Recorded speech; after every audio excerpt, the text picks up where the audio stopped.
I hope you can hear me clearly. What I'm going to try and speak a little bit slower than usual. My wife always tells me off. She said that whenever I speak at conferences, I always speak very fast. So I'm going to try and be a little bit slower and calmer. So just once again, thanks to Professor Shuli and the whole organizers. I'm really honored to be here. I'm an African at heart. I'm actually half English, half Nigerian. I worked for the International Atomic Energy Agency for about 14 years, basically transferring nuclear science and technology for development. And just before I left the IAEA in 2019, I was actually the African program leader for the whole of Africa. So basically the IAEA had 41 member states. So I got the opportunity to interact with most of the African countries. And I developed a strategy on health, environment, and radiation safety. Radiation safety was important because as the IAEA, with transferring the technology and nuclear science and technology, we have to make sure that the regulations are in place to make sure the technology is handled very safely. So I had the opportunity, as I mentioned to you, to interact with lots of African countries. And of course, it's a great pleasure to be in Morocco again. This is my 4th time. I came here with my family 2017 on holiday. And then I came with the IAEA in terms of developing science and technology programs for Africa in 2019. And then last year, I used to work for a think tank in Saudi, looking at, and I helped them develop the health, environment, AI and robotics roadmap. But now I'm by myself. I just launched something called 100 Ideas Cafe, and I'll talk a little bit about that later on in my presentation. So I have the task of looking at merging both health and environment. I'm aware that some of you here are on one side, so I'm going to try my best to appease all of you. So the kind of 2 questions I'm trying to tackle in my presentation is how can Africa protect itself from a health and environment perspective, and how can they seize the hidden opportunities? We already heard a lot from the previous speaker and also from the ex-minister as well about a lot of opportunities that actually exist in Africa. So it was very easy for me to prepare this presentation. I could actually just done this presentation only on solutions, but for us to talk about the solutions, we also need to talk about some of the problems. So when we talk about security, what exactly is security? So if I use a dictionary terminology, security means the state of being free from danger or a threat.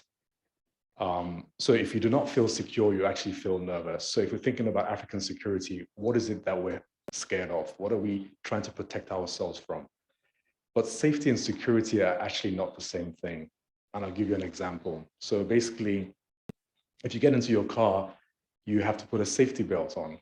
You're safe, but it doesn't mean you're secure. If another car goes into you, it doesn't mean that you're secure. You can't protect yourself both ways. So safety and security are 2 completely different things. So safety basically means to feel protected, but security means to guard you something, even if it is safe. So I'm just going to frame my discussion on this. So just a few facts before I go on to the heart of the presentation. So did you know that Africa spends 35 billion importing food, and by 2025 it'll be $110 billion? That fact comes from the African Development Bank. Now, this is important if we're talking about things like public safety, and I've talked a lot over the last couple of days with public health officials. If Africa is going to spend $110 billion importing food, is there a way we can guarantee the safety of that food that's coming to our continent, and how would that affect our health going forward? Second fact, Africa only spends between $25 to $129 per person on health, as opposed to $4,000 per person in the US. So, we talked about, the ex-minister talked about the Abuja Declaration. As far as I know, I can't remember the exact figures, but I think only 3 countries are actually almost at that target. I think the declaration was about 5 or 6% of GDP, but that's not even that much. So what are we doing in terms of, what can we expect to get out if we're not putting the money in? We talk about investment, but you can't invest $1 and expect to get $20 or $30. It just doesn't work. And usually if that happens, it's a con. So what is Africa doing about investing in its health? Also, relating to the first fact, intra-African trade is only 16%. So we talk a lot about, we want Africa to develop, we want to position ourselves to be a continent of strength. But why are we only trading amongst ourselves 16%? And then that means we're importing an additional 84% from other parts. It means that there's an element of trust breakdown. I remember when I lived in South Africa, so one of the things I'm actually passionate about is actually coffee. And I moved to Cape Town for about 3 years to open up a coffee shop. But what I noticed, like when I was living in London, all the best fruits like apples, pears, all come from South Africa. Now, when I moved to South Africa, I thought, oh, I'm going to be in South Africa. I'm going to have the best fruit. But no, that did not happen. They have grades for fruits in South Africa. Now, grade A, the best, never gets sold in South Africa. It's all exported. Grade B, C, D, and F, so the worst part of the fruit is left for the country. And I thought to myself, why are they doing that? You're sending the best fruit outside and you're leaving the worst fruit for your own people. But that's just a sidetrack. Last fact, Africa spends about $14 billion importing basic drugs every year. Now, there's an initiative that was launched by the AU and also with Africa's famous businessman Dangote about, I think in 2019, called ABC, Africa Business Coalition for Health. Now, what they're trying to do with this coalition is they're looking at getting the private sector to even allocate even 1% towards health. But I got that fact from that meeting that happened in 2019. Importing $14 billion a year. I'm sure there are definitely a lot of very highly qualified scientists. I worked in Africa for 14 years. I met very, very highly qualified people who studied in Harvard, studied in the best universities across the world. Definitely they have the brains. There's no doubt about that. But of course, it means that something has failed them for them to be able to translate that into something that's practical for them. So am I moving at a slow enough pace? Is that everybody can follow me? Okay. Yeah, now some facts. At the moment, 286,000 children die every year from fake antibiotics and anti-malarial drugs. So actually last year when I was at a think tank in Saudi, I commissioned a lot of papers, and this is one of the papers actually, and I'll come with you with solutions. I'm just giving you some facts, but of course, the next slides I'm going to give you solutions and how we can address this practically. 23% of African children go to school hungry every day, and that's from the World Hunger Report. So if our future generation are going to school hungry, what is their capacity to absorb information? I remember when I started working on the IEA, and in fact, my technical counterpart was actually from Morocco. She's an expert in nutrition. And they did a study in Africa where in a particular village, they noticed that a lot of the children were failing their exams all the time. So they did a study and they found out that those children usually used to walk for 2 hours every day to come to school. Of course, by the time they got to school, they were exhausted. If it was exam period, they failed their exams. So one of the things they did to mitigate that is actually fortify the local food with iron. And as you know, iron gives you energy. So when they noticed that after they fortified local food with iron, I can't remember what it was, maize, but then the children started passing their exams. So just looking at things like that, if we're looking about the next generation, we need to think about how we tackle and help the next generation that are going to come on board. Now, Africa throws away enough food to feed 43 million people annually, UNEP. In fact, I have a lot more data on here, but actually I shared my presentation with my daughter, and she said, Daddy, don't put too many bad things about Africa. Just put 4 things. So I only put 4 things here, but it's fine, it's not a problem. The other sad thing is that when I Googled positive facts about Africa, what they were showing me was, oh, Africa has a lot of forests, Africa has a lot of wildlife, safaris. And I thought, I don't want positive facts about Africa, about the wildlife. I want to find out good things about Africa in some potential. And there'll be a couple of slides coming on that. So in terms of Africa throwing away enough food to feed 43 million people annually, that's quite serious. And the worst fact of all is that the amount of food thrown away in the developed countries as opposed to the developing countries is actually the same.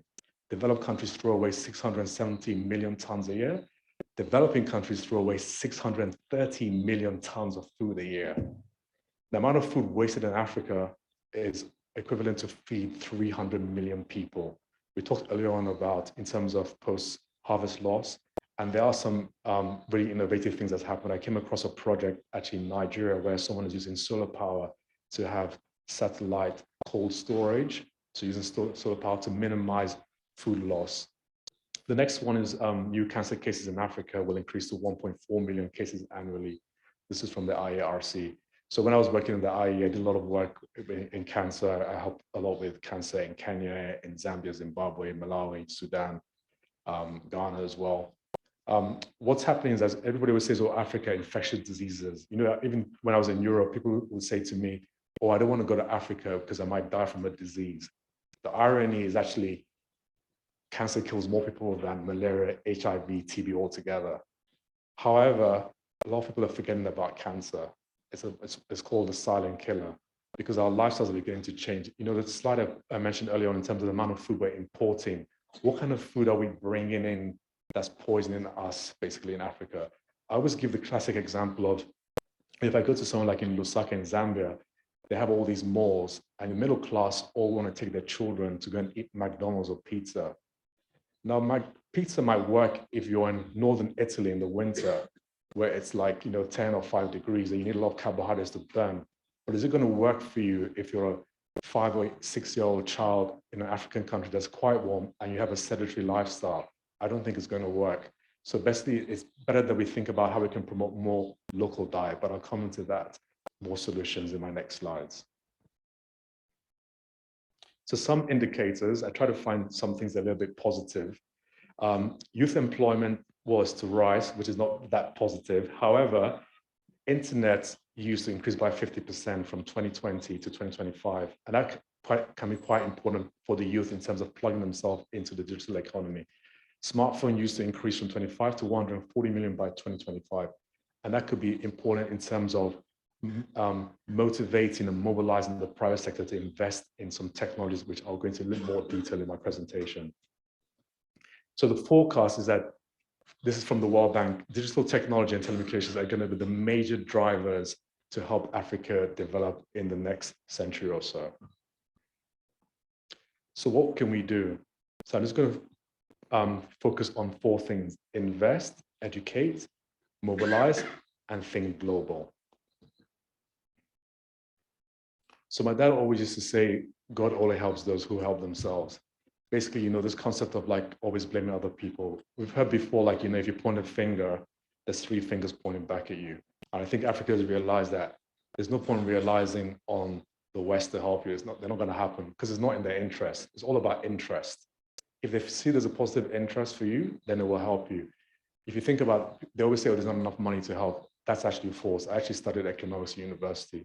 So in the 80s, there was a problem with what they call the Asian crisis, where a lot of Asian countries are actually defaulting on making payments to the World Bank and IMF. But for some reason, the West found the equivalent of about almost $100 billion to help the Asian countries pay off their debts so they can purchase more Western products.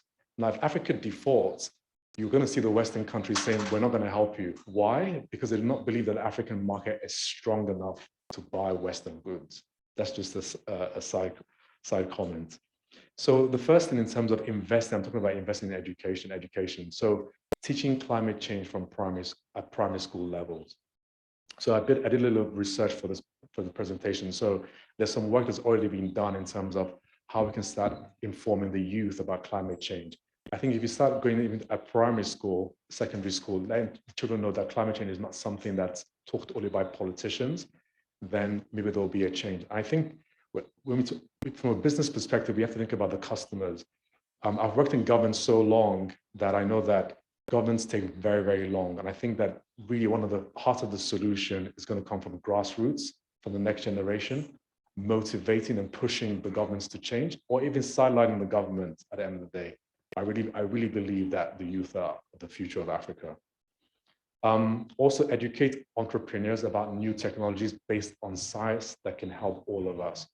What I mean by that, for example, is even if you look at some technologies, the scientists have a lot of knowledge, and sometimes they always say there's a challenge in how the scientists can actually transform that knowledge to the entrepreneurs. What tends to happen is that sometimes there's a gray area.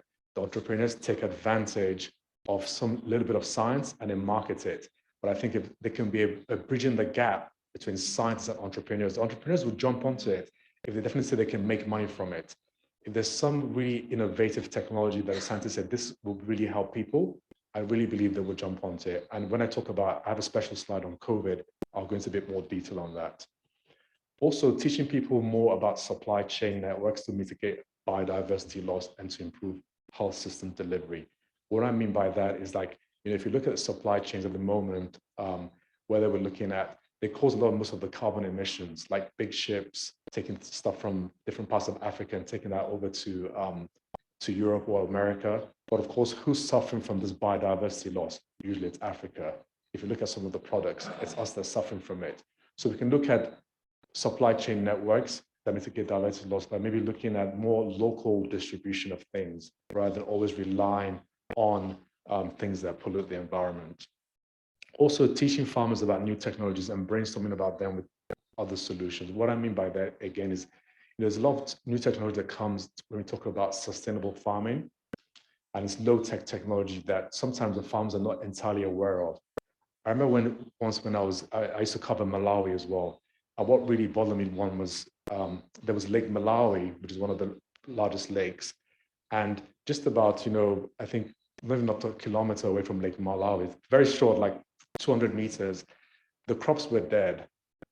And we were asking, but the lake is there, why aren't you irrigating? Oh, no, we just rely on the rains. I mean, maybe there's a solution to that, but I didn't understand that concept. There must be a way where you can draw on your natural resources rather than waiting for the rains, which they were very scarce that year, but there was a lot of water in Lake Malawi. I just didn't understand why they were not employing that technology. Now, in terms of investment, it's not what you know, it's what you do with what you know. So basically, we talk about implementation. There are a lot of people that know a lot of things in the world, but if you don't do anything about it, then you're not going to progress very much. So first of all, investing in the promotion of local produce. I remember sometimes, again, another story, like I'll go to, I don't want to name too many African countries, but I'll go to one of the African countries and I'll go to a meeting and they will serve me orange juice imported from Europe. And I'll look outside the window and I'll see orange trees and I'm like, I don't want to drink long life processed orange juice. I want to drink fresh orange juice, which is a lot more healthier for you than the stuff that you're giving me.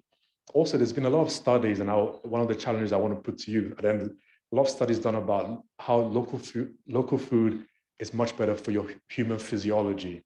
What I mean by that is, for example, I talked about the example of a pizza. Pizza has a lot of carbohydrates, a lot of flour. That's not something that you find commonly in African food. However, looking at local food, consuming more legumes, for example, more fish in the areas that are bordering the oceans, and eating more natural foods that our grandparents and our great-grandparents used to eat, things like that, looking at the local produce and having that.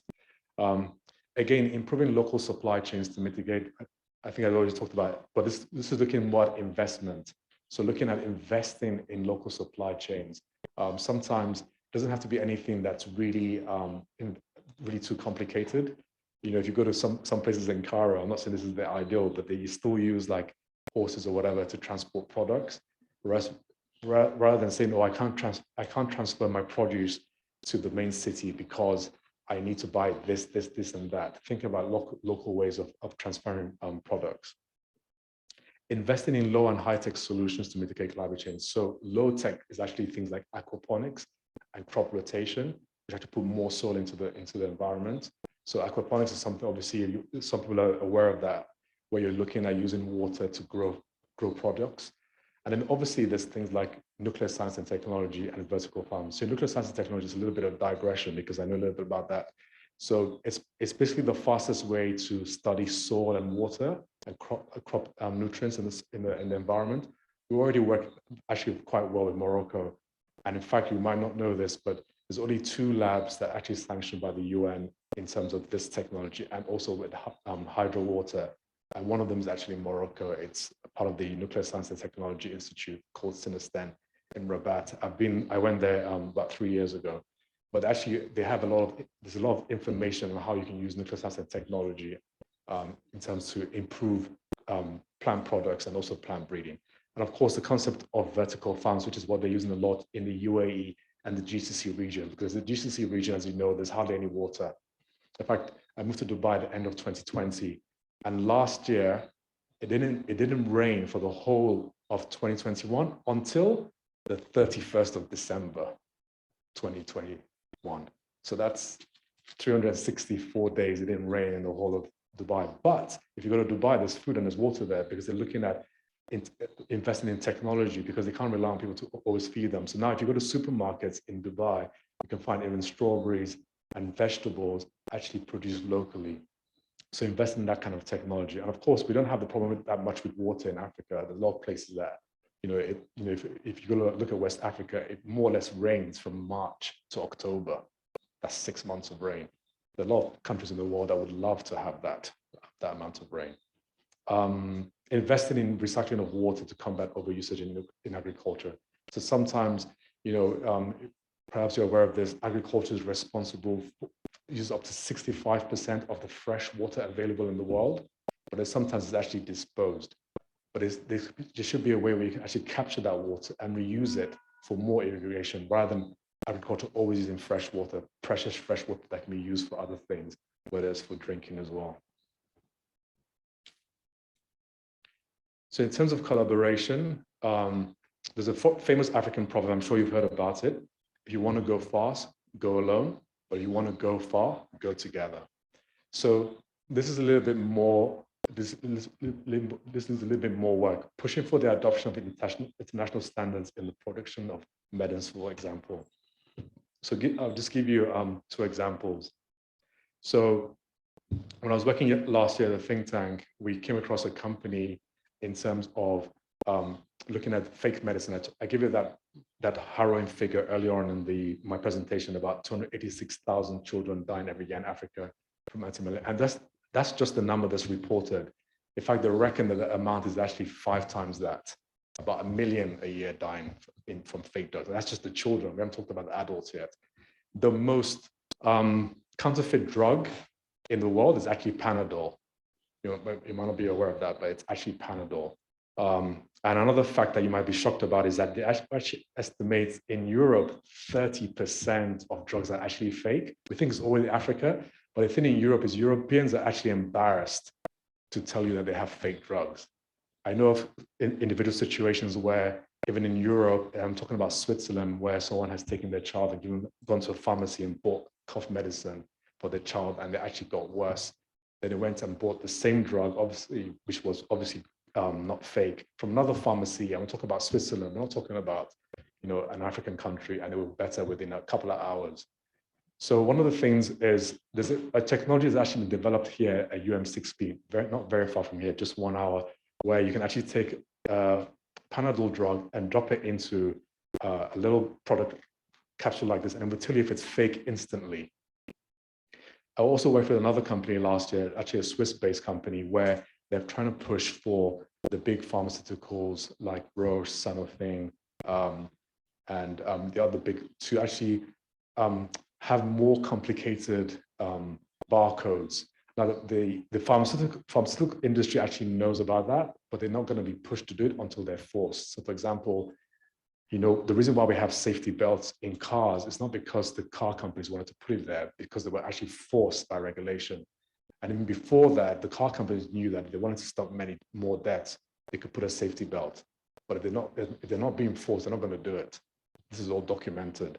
So if we can, together as an Africa continent, push for that, and now actually I jumped to my point of working together with the continent Africa Free Trade Agreement, we're actually trying to work with AAFII to have an African standard for drugs coming into Africa. So if any fake that comes into Africa, it can actually be checked at an international, global African level. One way to do that, for example, in terms of bringing the private sector, again, mobilizing, a lot of people have mobile phones. So if you get the private sector to be actually involved in investing in technology, and the technology is already being tested, where you can actually use your phone, an app, you can actually scan a drug, the packet, and it will tell you instantly if it's fake. Now that technology, an African company can jump on that, they can invest in that. I know that apparently, even in Morocco, they're more interested in app technology. They're not really going too much into AI and blockchain yet, but if it's an app that can be developed quite easily, and that technology is already available. And by that way, you will now be able to begin to shift, because now you're giving grassroots change. If you wait for the governments to do the regulation, that might take years. But if you actually push from the individual, for example, me and you going into a pharmacy and saying, oh, actually this drug is fake, then you're going to have less pharmacists buying fake drugs because they can't sell it. There's no point in them importing a ton of fake drugs from wherever it is, and they can't sell it. They might as well buy the more expensive one and sell it. Again, my last point, mobilizing civil society to pressure governments to invest more in smart health concepts. Now, when I mean by smart health concepts, I'm talking about things to do with technology.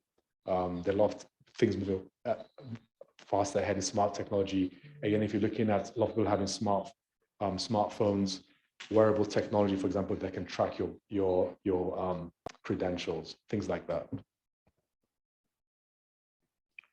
I'll just go 3 more slides. So, is it not time that we start to lead? I think there was a point that was made earlier on in one of the presentations about Africa taking the lead. So, just 4 points here. Africa attending more conferences to share their research and also talking about African-based solutions. You know, the more we talk about it, more people know about it. Of course, people that will come to learn more from the continent, but we have to be very strategic about that as well. Pushing the governments to invest in local supply chains for vaccines. I mean, I think that's a little bit obvious in terms of looking at mobilizing resources. So we're looking at developing new vaccines, whether it's in TB or malaria, and other things that are related. We should ask governments to invest in that rather than relying on other governments to invest in that for us. Investing in exchange programs to learn from one another, e-learning, internships. You will see a lot of the strategies that are actually used by the developed countries. Even in the UN, you would see that they actually allocate resources to post people to be in this environment so they can actually learn. But a lot of African countries don't want to do that. So, but now, since the pandemic, we know that you can do a lot of things through e-learning, you can do internships. And I know, for example, even in the UK, there is an organization that looks at supporting young Africans that want to do internships across, well, just through virtual internships. So you don't have to leave your city, you can be there, but you can actually put you to do an internship for a week or 2 weeks in some top companies in Europe. Last point on the slide, protecting the next generation from health insecurity. We talked about this, public health, education, food safety. So looking at bringing that concept into education at the earlier level in the primary schools, educating children about what they're eating, for example. In food safety, just again, going back to what the IE is doing, the IE actually has a regional project for Africa where they're looking at monitoring mycotoxins and contaminants in food, both for export and also for import as well. So there are some products that are already existing in the world. So just some products to start with. I know you're all very well educated here. So 3 products I talked about in terms of based on my research, using AI to predict potential future outbreaks while factoring also impact on climate change and people in the nature. So this is actually not that far-fetched. It was a product I actually wanted to commission when I was at a think tank in Riyadh. And there's already some companies already doing a little bit of work on that. I think they're called Cognizant. Yeah, Cognizant. They do a little bit of work. And in fact, they already helped a couple of the European countries fight the pandemic by giving them some AI, some critical AI information about how valuable, for example, are masks in schools and also in the public. So they actually use that technology. And also in terms of the AI, AI is just like machine learning. You can look at predicting the next pandemic in terms of looking at a particular part of the world where there's an increased interaction with wildlife. That already sounds warning bells. And when I was also working at the think tank, I commissioned an index, which is now available to the world. So the index that I commissioned is called the Global Infectious Diseases Index. I can share that with you if you're interested. Now, this index shows you, tracks live every day up to 60 pathogens across the world. We worked with an AI company in San Francisco called Metabiota together with Accenture. Now, what's interesting now, everybody's talking about monkey virus. But I already knew about monkey virus last year because this index, which is actually available to the world, tells you what pathogens are already killing people on a daily basis. Again, that information is already out. And that relates to the second point, identifying pathogens with the potential to start human pandemics and anticipate how then the hospitals will respond to climate change as well.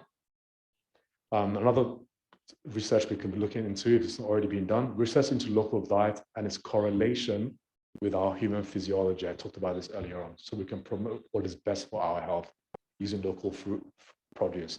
I remember, like, when I'm in Europe, when I have a banana, when I come to travel into Africa, the banana in Africa does not taste the same as the one in Europe. Of course, I know most of the one from Europe comes from Central America and South America, but things like that, the food actually tastes better here. Just a side note. So preparing for the next pandemic, just to share with you. So last year at a big conference in Riyadh, I had about 10,000 people, different people. I actually chaired a session on the investments that the world needs to do now to prevent and mitigate the next pandemic from having a serious impact on us. Now, I'm sharing them with you. There's actually about 15, but I didn't want to bore you with too much information. So I just picked basically the 4 top solutions. First of all, was increase in research and development in diseases. So we already know that there are 20 virus families. So we were working with CEPI. CEPI is the institution that's responsible for developing technology in vaccines. Now, the reason there's a lot of conspiracy theory about, how come they developed the vaccine for COVID so quick in 10 months? But the truth of the matter is that actually they developed that vaccine initially to fight cancer, but it failed. And then when COVID came on board, they actually said, let's try for this pandemic. So one of the solutions is that, why don't we start investing in the 20 virus families? Because that's it. Those are the 20 virus families. You start investing in developing technology in the vaccine so that when the next pandemic comes, you can say, we already developed technology in this area. And a lot of people who I worked with, people who are virologists, they were actually even surprised that the pandemic came from a SARS-based. They were actually shocked. They thought it would come from another one of the families, but that's, it's unpredictable. And we talked about another pandemic. There are already people that are already saying the next pandemic is going to be the next 10 or 15 years. So they've already told us that, but what are we doing about it? So this is one of the things we should look at that. Better surveillance of diseases, of course, looking at what diseases are coming on board. The already diseases that we already know that already exist, but what are we doing? Are we surveying? Are we collecting data on that? So we make sure that it's endemic and doesn't transfer to a pandemic. Enhancing the links between public and private partnerships to facilitate investment. Of course, if you tell a company, if you invest in this particular vaccine, they'll be more than happy to do that. If you look at the companies like Moderna and Pfizer, in terms of how many billions of dollars they made just from developing those vaccines together. So any company that's thinking in the future, that's something they can do. But the most important thing is that it's something for the public good. Now, investing in platform technology to gather data and give that to patients, this is something that came on board. So things like platform technology is, for example, anybody that has an Apple Watch or a tracker, that data is actually stored on a platform.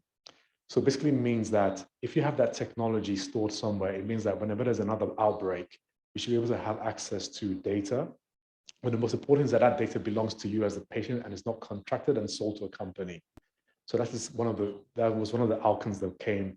And on my panel, I had Bill and Melinda Gates. We had CEPI, that was also the Deputy Director General of CEPI was there.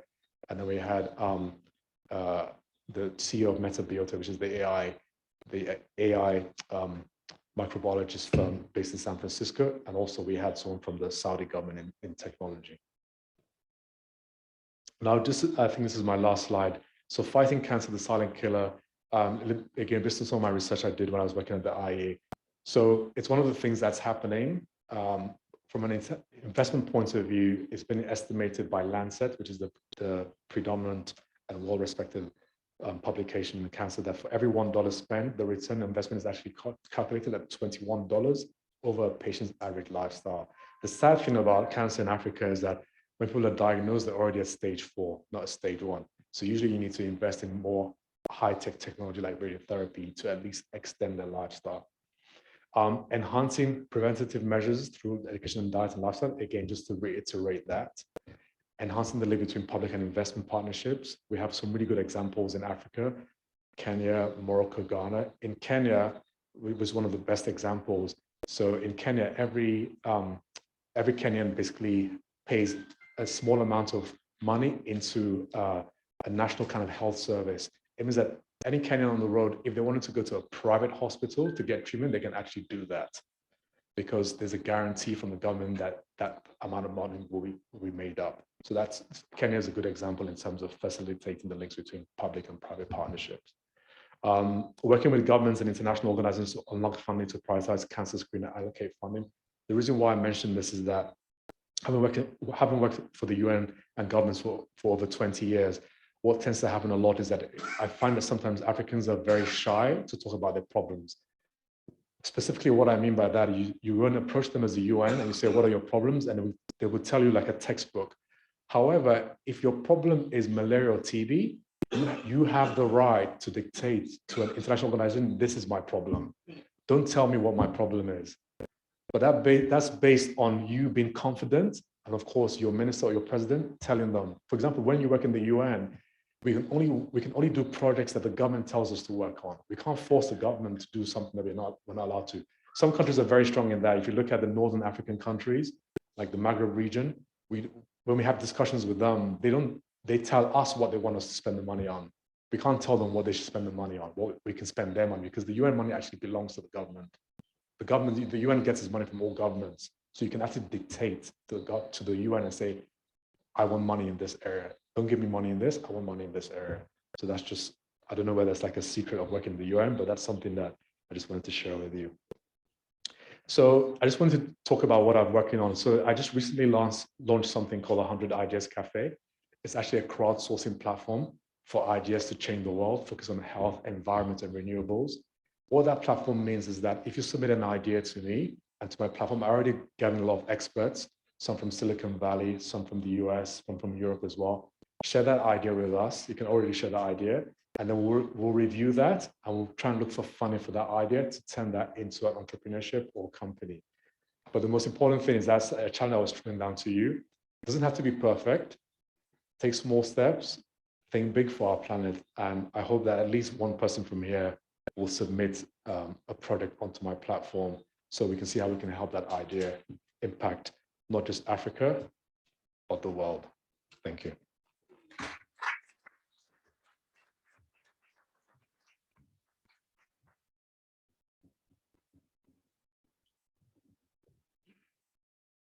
Merci beaucoup, Dr Lameen. C'est avec un grand plaisir de vous suivre. Okay. Quel est votre secret avec cette idée du café? Moi, je vous ai suivi. Je sais que vous êtes un grand consommateur de café, d'échanges autour d'un café. C'est quoi le secret déjà? Well, I do a lot of research in coffee. So coffee has a lot of health benefits for you. It's got a lot of antioxidants if you do it properly. So it can actually help in terms of fighting cancer. So for example, good coffee helps with liver cancer, things like that. And because I believe that Africa is blessed, I believe that God put coffee in Africa for a reason.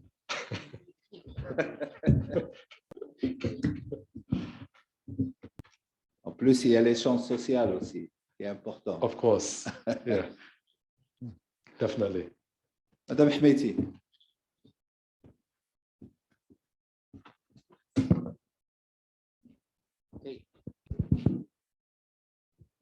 Thank you, sir, for the presentation.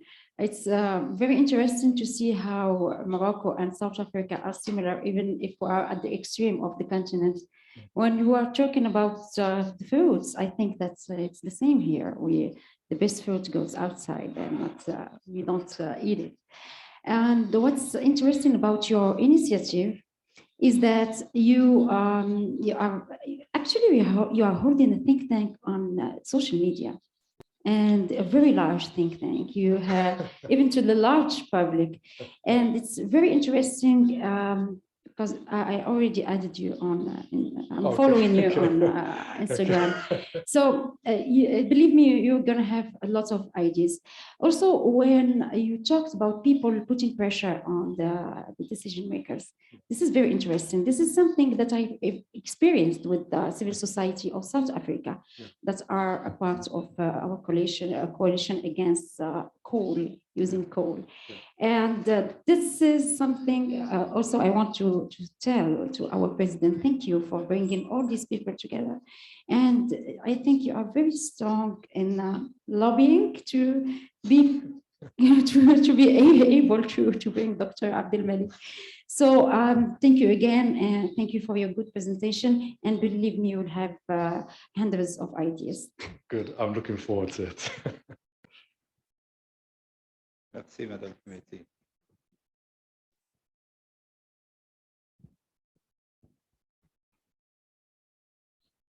Dr. Hamid Ben Azouz. Yeah, thank you very much for your presentation. It's really excellent and very attractive.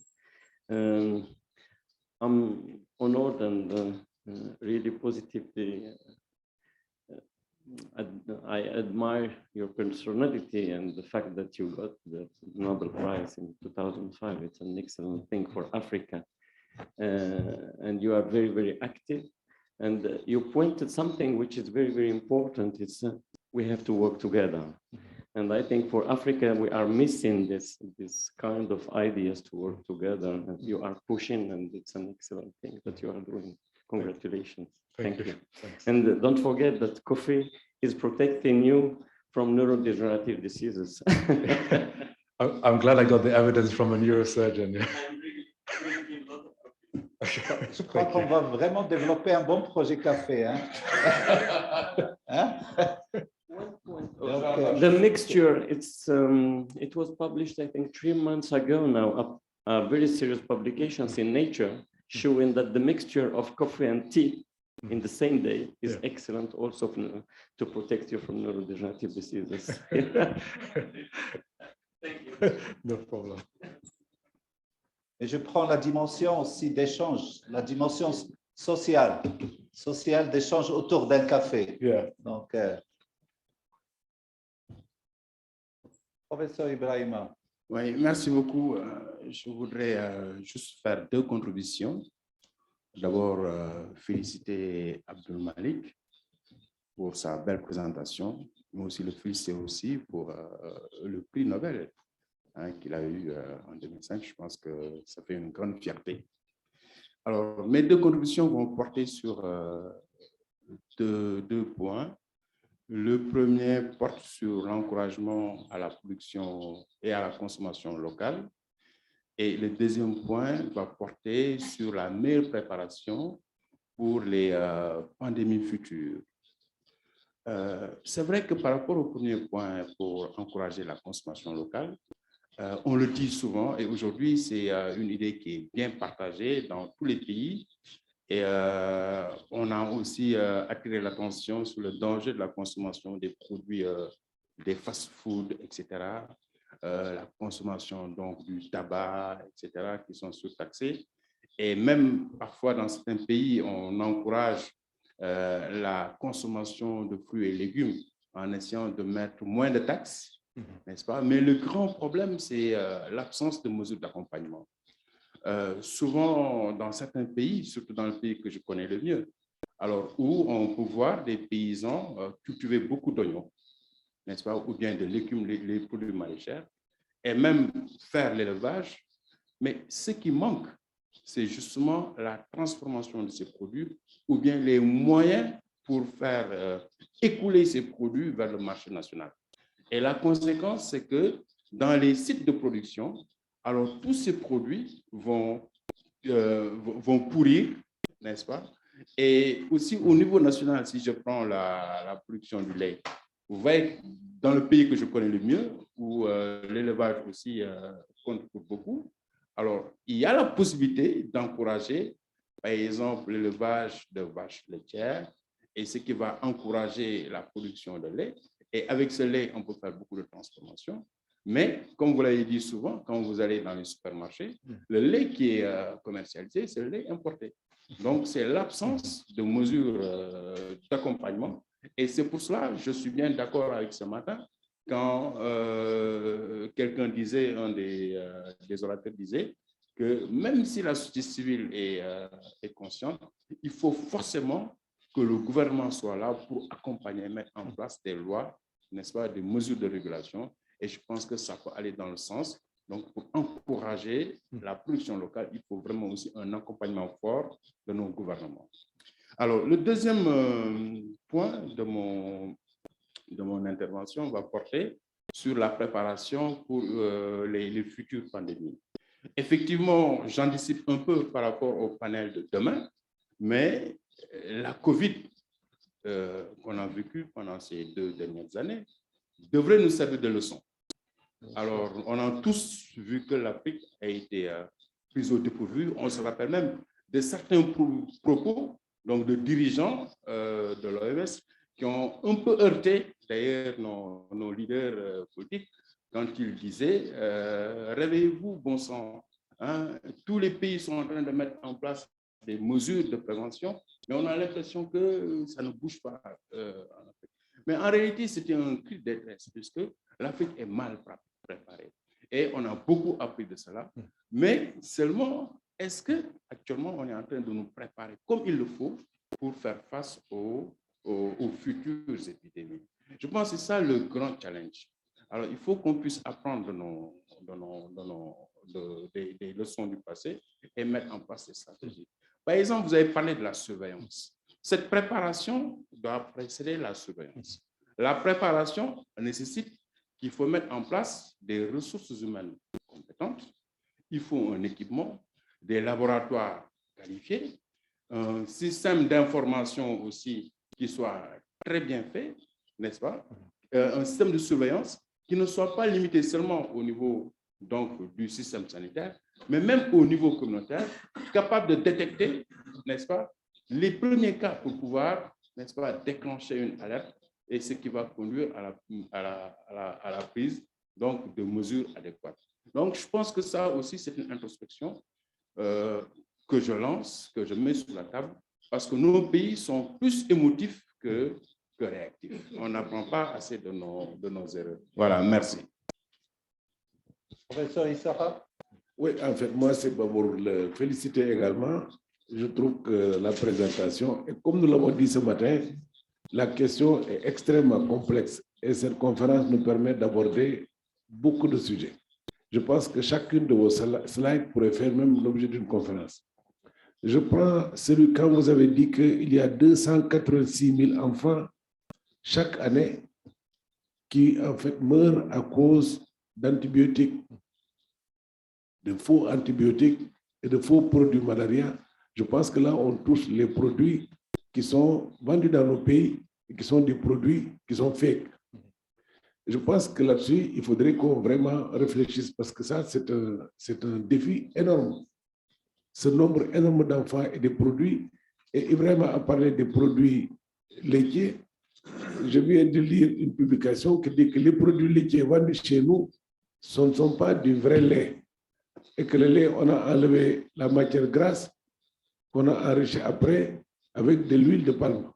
Je ne sais pas si vous êtes au courant de ça, et si cela est vrai, je pense que l'OMS et les organisations internationales qui nous aident doivent vraiment tirer la sonnette d'alarme sur ces questions extrêmement préoccupantes. Mais moi, je pense aussi que vous avez soulevé un autre problème qui pose un problème de l'éducation. Tout le monde a parlé de l'éducation, mais si vous parlez de 23% des enfants qui vont à l'école avec étant affamés ou ayant faim, je pense que dans ça, vous avez aussi touché les micronutriments. Parce que je pense que dans cette famine, il y a des micronutriments et aussi souvent il y a la carence en fer. Et nous tous, nous savons que s'il y a une carence en fer, la capacité intellectuelle est extrêmement mitigée. Et donc, les études devaient aller jusqu'à voir quel a été l'impact sur même la formation de nos futurs cadres. Parce que si cela est vrai, il y a un grand défi qui se lève et c'est juste pour dire encore une fois la complexité de la question. En tout cas, on vous remercie beaucoup. Je pense que chacun de vos slides pourrait faire l'objet d'un débat en soi-même. En tout cas, bravo.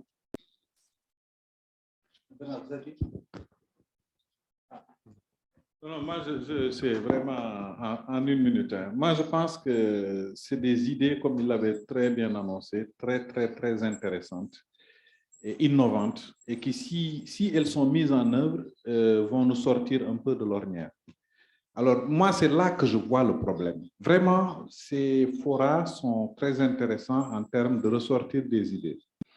Mais peut-être que le panel qu'on aura demain sur les systèmes de santé va nous inspirer pour voir comment intégrer les systèmes pour qu'on puisse enfin transformer ces idées-là en réalité. Parce que c'est ça en réalité le gros problème. Je prends un exemple, One Health.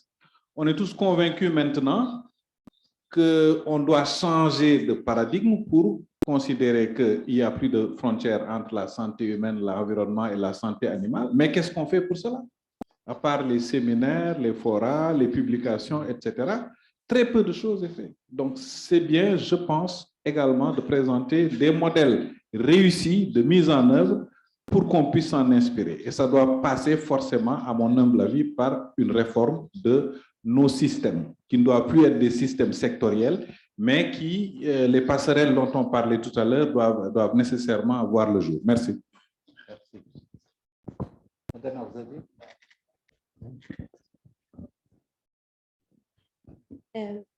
Merci pour cette excellente intervention. Moi, je ne fais pas de réflexion, je me réserve pour la fin d'après-midi, mais je voulais juste noter, si vous permettez, 3 de vos caractéristiques. Juste un prix Nobel. D'abord, votre panafricanisme. Et on sera tous derrière vous avec nos idées. Votre humilité, qui nous apprend énormément.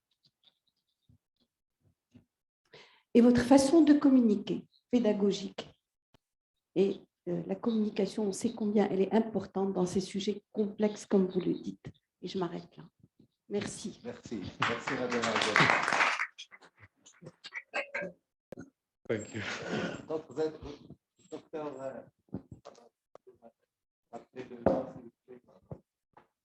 Docteur Biez. Oui, docteur Biez. Docteur Biez, directeur général adjoint du CHU.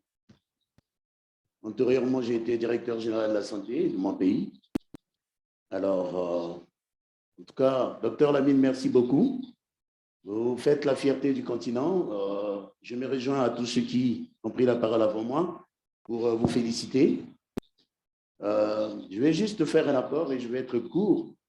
C'est dire que comment ça s'est passé que avant l'arrivée des Occidentaux chez nous, on produisait notre nourriture.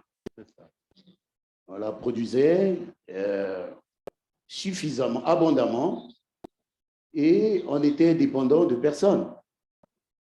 Et puis, quand les Occidentaux sont arrivés, quelques années après, quelques décennies après, aujourd'hui, on se retrouve dans un état de dépendance totale. Vous avez balancé les chiffres sont alarmants de ce que l'Afrique dépense pour se faire nourrir en termes d'importation. C'est beaucoup de milliards. C'est incroyable. La question, c'est qu'est-ce qui s'est passé finalement pour que nous abandonnions ce que nous avons été avant, autosuffisants, pour que nous nous retrouvions aujourd'hui dans cet état de dépendance qui est incroyable, inacceptable. Vous voyez? Et donc ça, c'est quelque chose qui devrait quand même nous faire réfléchir. Et puis autre chose, je n'ai pas entendu parler de ça, c'est l'exode rural. Les populations dans la plupart de nos pays ont quitté leur village pour venir se concentrer dans des grandes villes capitales. Quand je vois mon pays, dans mon pays, 70 à 80% de la population réside entre Brazzaville et Pointe-Noire, la ville capitale et la deuxième ville, la ville économique. 75% de la population. Ça veut dire que les villages ont été abandonnés. Alors que dans les bons vieux temps, bien, chacun était dans son village et participait activement dans la production de la nourriture. Et on était dans une situation de prospérité alimentaire. Et donc, on n'avait pas de problème du tout. Je pense que l'exode rural est aussi un véritable problème. Parce que les gens qui devraient travailler dans les villages, ces terres arables qui ne sont plus cultivées aujourd'hui, là, mais ces terres-là se trouvent majoritairement dans les villages qui ont été désertés, abandonnés, et qui se retrouvent aujourd'hui en ville, concentrés dans des petits espaces où on ne peut pas cultiver, etc., etc. Donc, c'est la famine. Donc, il faut attendre que la nourriture provienne d'ailleurs. pense que c'est ici l'endroit, notre forum, on devrait également formuler des recommandations à l'endroit des gouvernements de nos États respectifs pour leur demander de promouvoir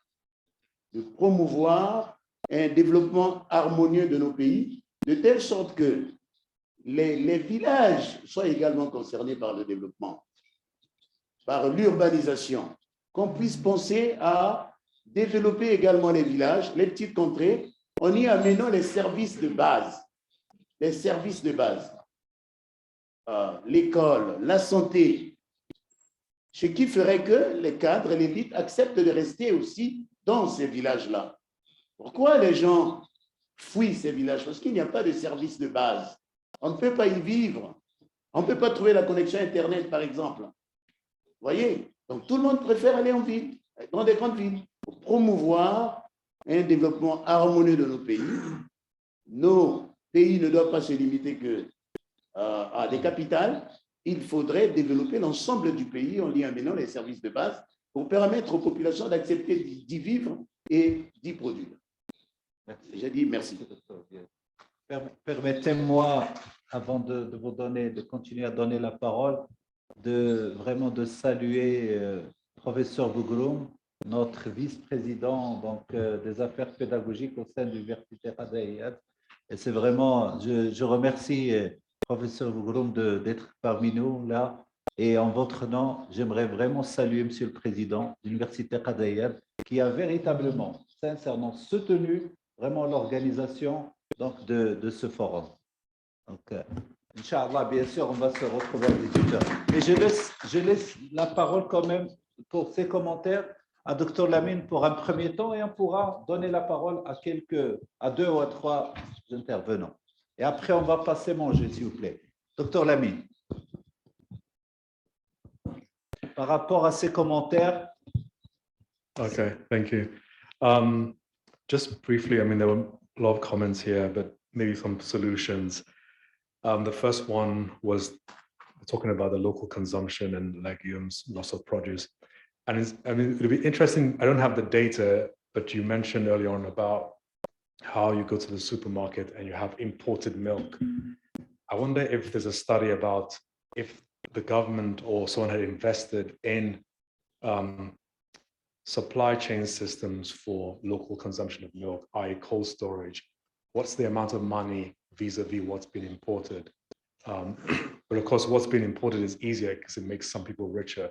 Whereas if you're investing in the local supply chains, we talked about, loss of biodiversity. I'm sure it's doing more damage in terms of carbon emissions, importing milk, because if you import milk, it has to be stored in a particular condition. Whereas if you invested it locally in the supply chains for dairy, I think that will be something that we should be looking at so we minimize and protect the biodiversity loss from that.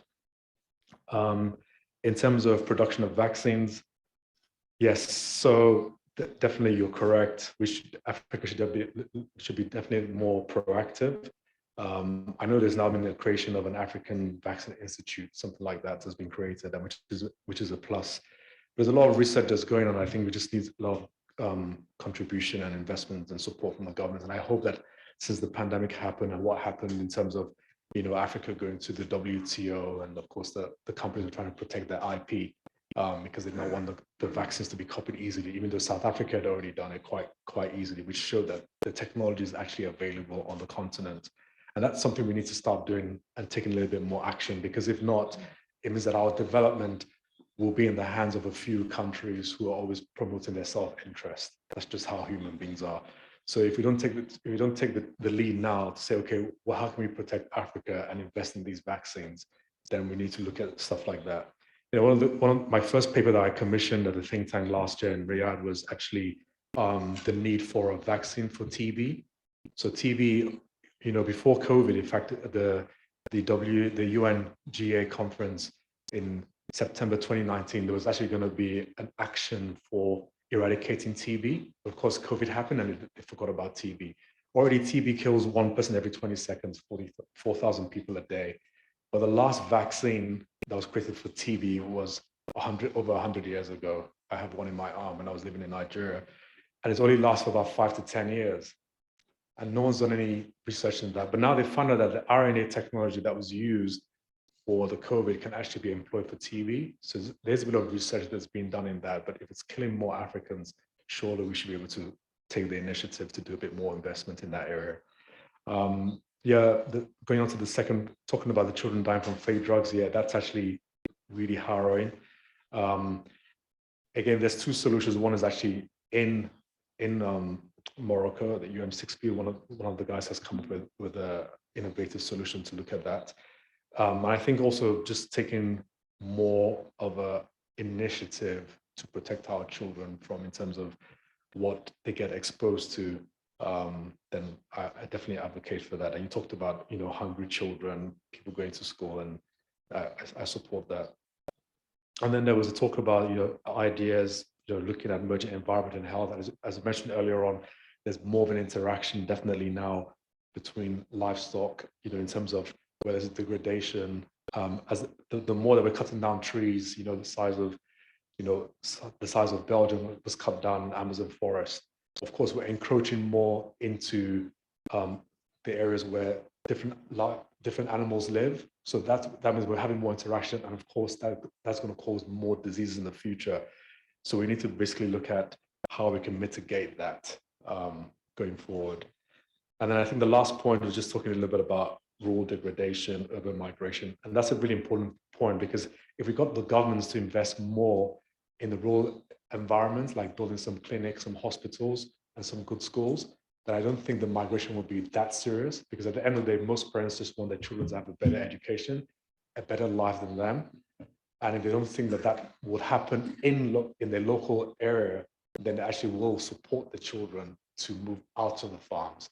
So one of the calls was actually for governments to invest more in rural communities, especially clinics and schools, so you can actually mitigate a little bit the devastating migration from rural environments into cities. So that's all I just wanted to reflect on for now. And thanks so much for your kind words. Thank you. Non, mais on a quand même 10 minutes et on arrête, s'il vous plaît. Et là, juste, ils installent le repas et on va y aller.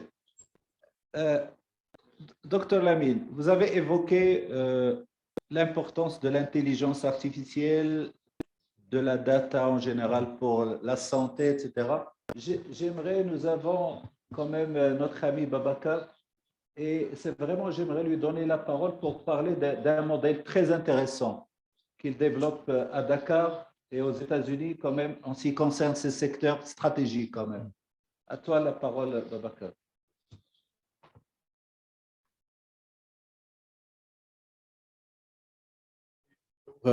Babacar Fall de Patient Pro, donc une compagnie d'informatique médicale fondée depuis les États-Unis et établie ici en Afrique à travers Dakar, Abidjan et éventuellement ici au Maroc. Excellente présentation, merci beaucoup pour la clarté. Ce que je constate, c'est qu'on a beaucoup de problèmes et on a énormément de diagnostics. Et les gens sont toujours d'accord sur les diagnostics. Maintenant, la question, c'est de savoir comment amener des solutions. Et quand on regarde l'évolution du monde, elle est rythmée par les avancées technologiques. Et ces technologies doivent être locales pour qu'elles puissent servir aux personnes. Et tant qu'on n'aura pas cette capacité de développer des technologies locales pour répondre aux questions locales, à ce moment-là, on va toujours faire des diagnostics, on va toujours pronostiquer des solutions qu'on ne pourra presque jamais implémenter. Et là, je prends un peu l'exemple du professeur Wan, quand il dit qu'on a besoin de modèles de réussite.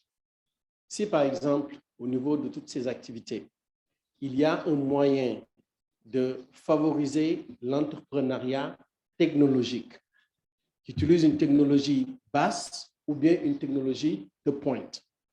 Et par exemple, le professeur Chouli, ce qu'il mentionne, c'est qu'il y a des collaborations qui peuvent se faire entre les structures privées et les institutions publiques, telles que les universités ou bien les hôpitaux, pour développer une technologie d'application de santé mobile pour lutter contre les maladies qui sont non communicables.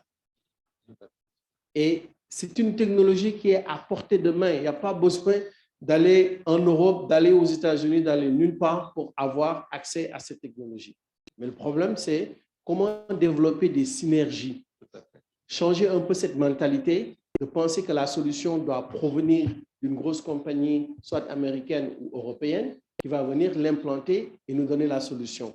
Alors qu'on a déjà le brain power, on a déjà les gens qui sont capables d'amener la solution. Maintenant, ce que ça demande, c'est par exemple à travers ces forats, d'avoir des recommandations qui vont inciter les décideurs à mettre le pas pour que ce type de collaboration puisse se faire. Et moi, je me dis qu'au-delà des conclusions qu'on a, ce type de forum, c'est une opportunité pour pouvoir créer des collaborations, des partenariats effectifs. Et c'est en agissant sur des problèmes ponctuels, avec des solutions qui utilisent l'ingéniosité locale, qu'on pourra réellement amener des solutions par rapport à toutes ces analyses que nous faisons. En tout cas, je rappelle juste sur le programme que le vendredi après-midi, nous avons un grand panel donc, sur les solutions innovantes et le rôle de la coopération sud-sud et la coopération donc, internationale pour justement dégager de ce forum non seulement des recommandations, Babacar, mais carrément sortir avec des projets concrets sur lesquels on doit travailler. Je veux dire, sincèrement, et c'est ça la grande vocation de ce forum.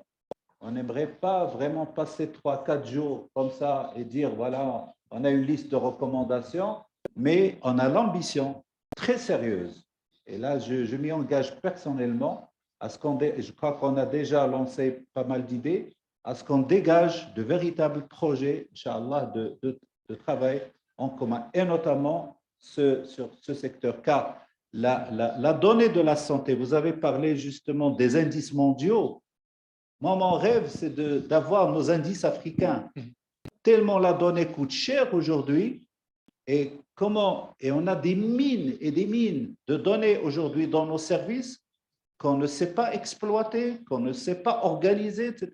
Et je crois que nous avons quand même un savoir, je veux dire, local, régional, national, africain, etc., sur lesquels on est capable quand même d'avoir nos données d'abord et de les organiser, avoir nos indices à nous. Et je crois que déjà la souveraineté numérique aujourd'hui, c'est quelque chose de très stratégique quand même pour notre continent africain et le monde arabe. Et je crois que ce secteur de la souveraineté numérique, c'est quelque chose de vraiment nécessaire et je crois qu'on doit prendre ce projet très au sérieux pour ce forum. Il y a d'autres... Oui, c'est Aimé, après 2 interventions et on arrête s'il vous plaît. C'est Aimé et après vous. C'est Aimé.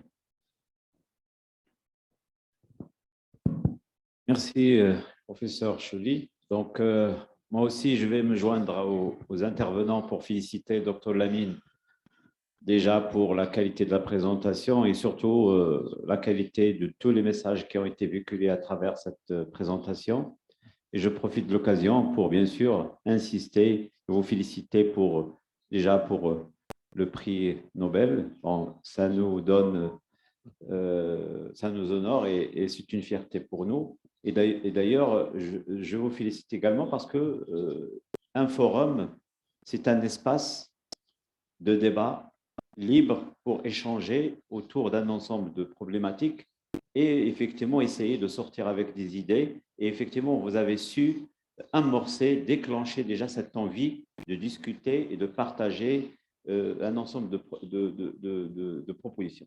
Et d'ailleurs, c'est pourquoi j'ai dit que c'est le forum, c'est un objectif.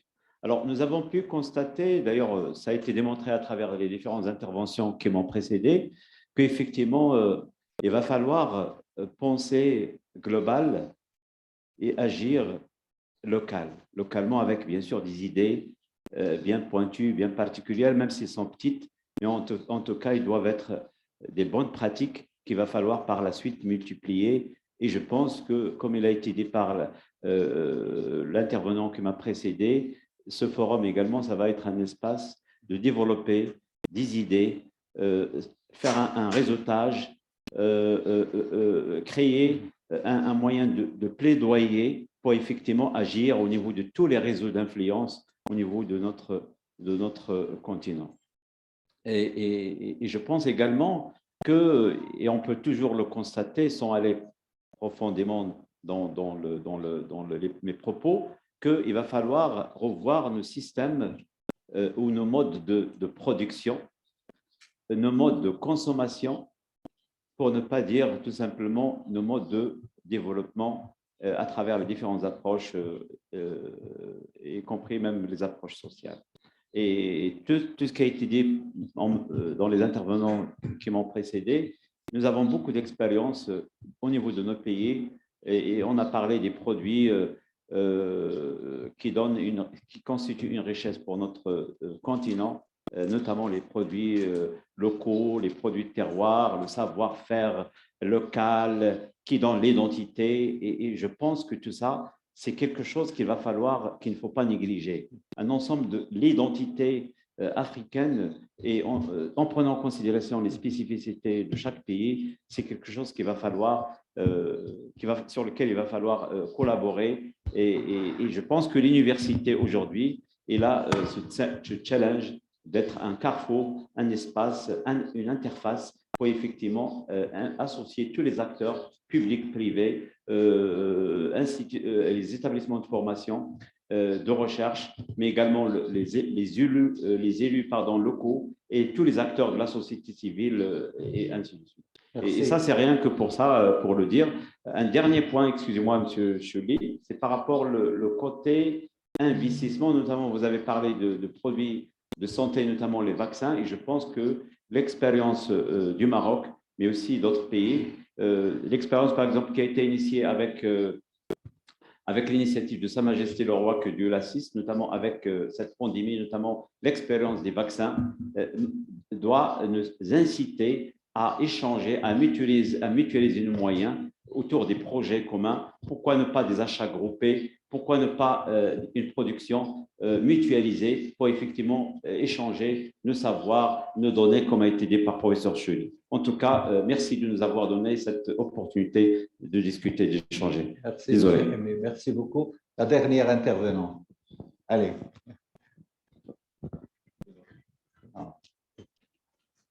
Le micro. Allez, la dernière intervention et on laisse. Salam alaikum. Monsieur, je vous remercie pour votre pertinente présentation. Ma question est la suivante, ou plutôt ma remarque. Monsieur, vous avez parlé du mode de la consommation, de la sécurité sanitaire, environnementale dans notre continent africain et comment le continent africain en fait souffre de l'insécurité sanitaire et alimentaire. Si c'est vraiment le cas, comment vous expliquez la passivité du mouvement consumériste en Afrique? Alors, en fait, les associations de protection du consommateur défendent mal le consommateur, alors que nous constatons que le niveau de sécurité sanitaire et alimentaire et environnementale atteint dans les pays du Nord, des grands pays industriels, est la conséquence directe des combats farouches, agressifs, menés par les associations de protection du consommateur. Je vous remercie. Merci, merci madame. Présentez-vous s'il vous plaît. Warda Stouti, je suis doctorante en droit privé. Je suis lauréate de la faculté du droit d'Oujda. Ah, très bien, très bien. En tout cas, ça vous montre un petit peu donc, vraiment la composition de ce forum donc, avec les différents horizons. Bien sûr, on ne va pas écouter Dr Michel Sidibé car on va bien l'écouter après. Donc, je sais qu'il est en train de faire la synthèse de ce qu'on est en train de débattre. Mais je crois qu'il y a des questions qui vous interrogent, mais on laissera ça pour votre conférence. À vous la synthèse générale et donc de ce débat, Dr Lameen. Okay, thanks a lot. I'm aware it's already 2:20 and I'm sure everybody is hungry, so I'll be very quick. No, I think thanks a lot for how you responded to my presentation. And one of the things that I learned working a lot with governments and UN is things try to take time. So when I wanted to create this new institution that I'm trying to create, I wanted to make sure that things are more action-based.